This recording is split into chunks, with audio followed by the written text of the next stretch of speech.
नमस्कार। गाजियाबाद का एक वीडियो सोशल मीडिया पर खूब वायरल हो रहा है, जिसके बारे में बताया जा रहा है कि इस बुजुर्ग मुस्लिम शख्स की हिंदूवादी संगठनों ने दाढ़ी काट दी है और उनसे जय श्री राम के नारे लगवाए।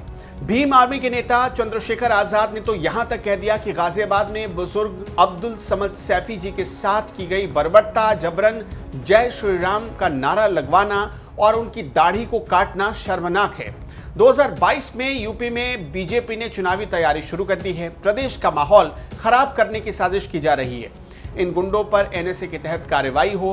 अब 2022 चुनाव की तैयारी कौन कर रहा है, ये बात जल्द ही मीडिया के सामने आ गई, जब गाजियाबाद पुलिस ने खुलासा किया कि इस खबर को सांप्रदायिकता की चादर उड़ाने के लिए, या यूं कह लें कि सांप्रदायिकता का रंग देने की कोशिश की गई, जबकि ताबीज बनाने वाले इस मुस्लिम शख्स को कुछ मुस्लिम युवकों ने ही पीटा था। सोशल मीडिया के माध्यम से एक वीडियो संज्ञान में आया था, जिसमें कि एक बुजुर्ग जिनका कि नाम अब्दुल समद है और जो बुलंदशहर अनूप शहर के निवासी हैं, उनके साथ कुछ लड़के उसमें मारपीट करते हुए दिख रहे हैं। इसमें जब और गहनता से जांच की गई तो ये पता चला कि ये बुजुर्ग 5 तारीख को लोनी बॉर्डर क्षेत्र में आए थे। वहाँ से ये एक किसी के साथ और बाइक से बैठ के बेहटा हाजीपुर गाँव में गए, जहाँ पर कि इनको प्रवेश के घर पर जाना था। प्रवेश ने इनको बुलाया था क्योंकि ये उन लड़कों को पहले से जानते थे और जो एक ये तावीज़ बनाने का काम करते हैं, और प्रवेश एवं गांव के अन्य लड़कों को भी इन्होंने तावीज़ बना के दिए थे। उन लोग का कहना है कि इसी कारण से कुछ इनसे नाराज़गी थी और इन्होंने फिर उनको वहां पर अपने घर पर बुला के इनके साथ वहां पर मारपीट एवं अभद्रता की, जिसमें कि कई लड़के शामिल थे। इसमें हमने लगभग सभी लड़के ट्रेस कर लिए हैं, सभी लोग चिन्हित कर लिए गए हैं और 3 लड़के प्रवेश जो कि ऑलरेडी जेल में हैं, इसके अलावा 2 अन्य लड़के कल्लू गुजर और आदिल, इनको भी गिरफ्तार किया जा चुका है। अन्य लड़के भी चिन्हित कर लिए गए, बहुत ही जल्दी उनको भी गिरफ्तार कर लिया जाएगा और पूरे मामले में जो भी और कठोर से कठोर कार्रवाई है वो हम लोग करेंगे। ये तो थी पुलिस की बात। अब आइए आपको बताते हैं सद्दाम नाम के उस शख्स की बात जो अब्दुल समद को पीटने वालों में शामिल था। पुलिस ने खुद इस मामले में आरोपी सद्दाम का एक वीडियो जारी किया है, जिसमें वो बता रहा है कि उसकी पत्नी का दूध नहीं उतर रहा था और बच्चा दूध नहीं पी पा रहा था, इसलिए उसने सूफी यानी पीड़ित को कॉल किया। तो सूफी ने बताया कि 3 अंडे, 3 लड्डू, 1 सिगरेट और 1 अगरबत्ती का पैकेट लाकर बच्चे के ऊपर से उतार कर कुत्ते को डाल देना, मैं 3-4 दिन में आऊँगा। बोले ठीक है सर, लिया। तो सर लाने के बाद मुझे उनका 7 बार उतार के कुत्ते को खिला दे। तो सर मैंने खिला दिए। तो सूफी जी बोले मैं 3-4 दिन में आऊँगा। बोले ठीक है सर। सूफी जी वो आ गए 5 तारीख को।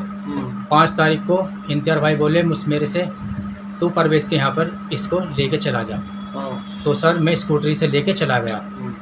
जाने के बाद वहाँ पर सर पहुँच गया मैं वहाँ पर। तो परवेश ने फ़ोन करा सर इम्तियार भाई को, उसको आदिल को फ़ोन करा। ये सारे लड़के 3-4 लड़के इनको आदिल लेके पहुंच गया।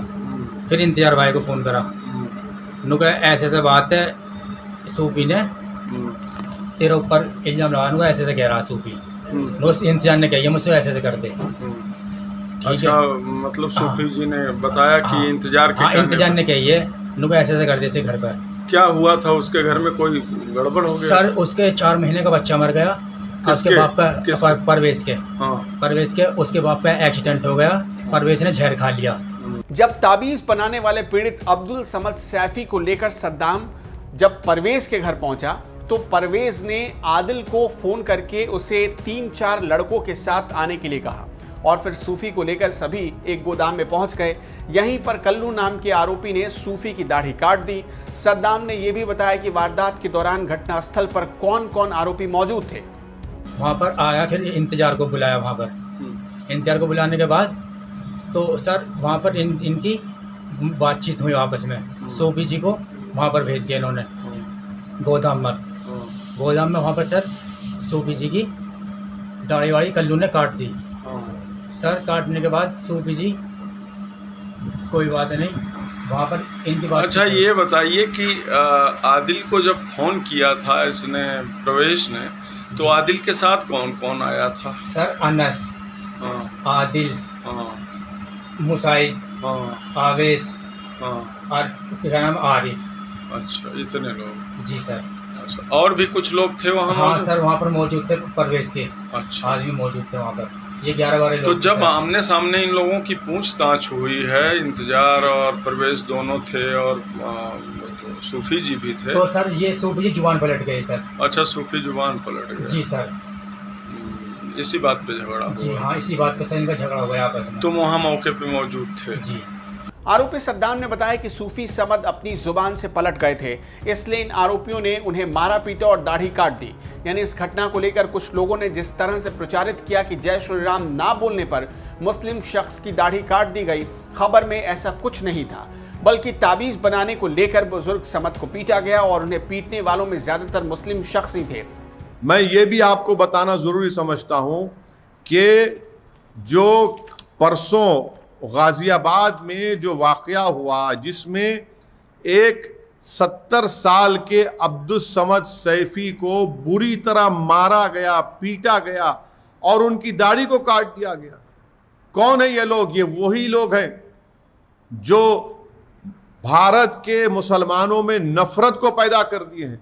आज क्या मुसलमानों की कोई डिग्निटी नहीं है? क्या एक ज़ईफ़ मुसलमान जो 72 इयर्स का है उसकी दाढ़ी की डिग्निटी नहीं है? बुरी तरह पीटा जा रहा है, बुरी तरह मारा जा रहा है, वीडियो निकाला जा रहा है। और ये बराबर 2014 से, जब से नरेंद्र मोदी की सरकार आई है, राइट टू डिग्निटी जो मुसलमानों का है उसको छीन लिया जा रहा है। कभी इखलाक को मारा जाता है, कभी पीलू खान को मारा जाता है, कभी जुनैद को मारा जाता है, कभी अकबर को राजस्थान में जला दिया जाता है। ये कंटिन्यूस वाक़यात चल रहे हैं। ये इसलिए चल रहे हैं क्योंकि ये जो करने वाले हैं पूरे शैतान हैं। इनको इंसान नहीं कह सकते, हैवान बन चुके। उनको मालूम कि जब ये करेंगे तो महापंचायत होगी, उनको बीजेपी और आरएसएस की तरफ से उनको पॉलिटिकल पावर मिलेगा।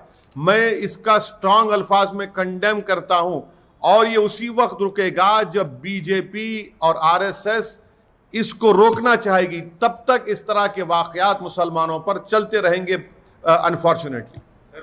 जय श्री राम वाली थ्योरी गढ़ने का आरोप तो अखिलेश यादव की पार्टी के नेता उम्मेद पहलवान पर है। उन्होंने ही 7 जून को बुजुर्ग अब्दुल समद के साथ बैठकर फेसबुक लाइव किया था।